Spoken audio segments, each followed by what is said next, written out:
because I have dark skin. I have had loads of locals say and do things to make me feel unsafe. I obviously don't look like I am from here. The reason we are coming together is not to point fingers, others, or to bring a light to the that yes, illegal immigration is possible when you go through the proper channel, when it's done the right way and the native community is not overwhelmed, when it is not sacrificing their limited resources, when they are not made to feel they are bad people for speaking up for themselves. Think of it this way. Would you just arrive someone's door, suitcases in hand, and say, I'm here, I'm moving into your house? No! Barge right in and take over the house, making rules to suit themselves, saying I expected you to take care of me whether you like it or not. If you want to live here, ask permission, receive permission. And when you are here, don't try and force the natives to change their lives to suit you.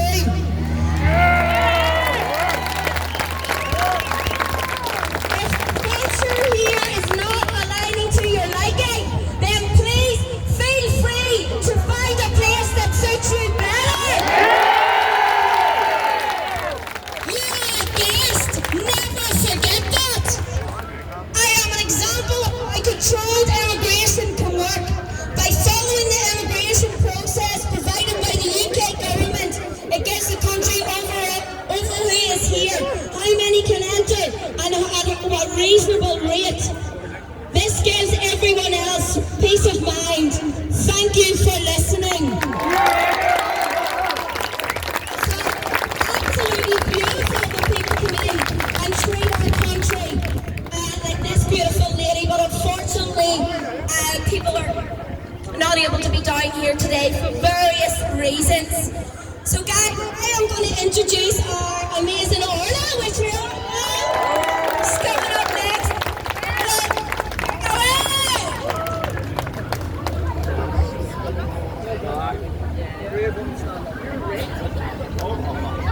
Hello everybody! So, I'm just going to start by saying this, right? We're clearly not here today for the main objective, okay? We're obviously all here for pole dance lessons. We'll get stuck in afterwards, right? So I went really last time, but I'm going to be speech out this time to stay on track, okay? So as we stand here today, we gather because we all share one common concern. This concern all boils down to the governments and their lack of care for their citizens. It's clear to see all around us that we are being lied to, gaslit, told that we are imagining things, told that we are far right, that we are anything other than concerned and able to connect the dots to discourage us from speaking out. Right now, we are living through a spiritual and psychological war, and many don't even realise it. So I'm going to be honest with you, right? Since 2019, things just haven't been the same. Now in 2025, we are facing the same gaslighting ways from the governments, the UN, the EU. In Northern Ireland, or the north of Ireland, we have been pitched against each other for years, and the ongoing saga continues. Us versus them and them versus us. It's bullshit. Not anymore. Look at us standing flags. Both communities, stronger than ever. It's funny because when we come together as two communities standing as one, we are demonised. Highly demonised. Which perfectly explains the phrase, divide and conquer.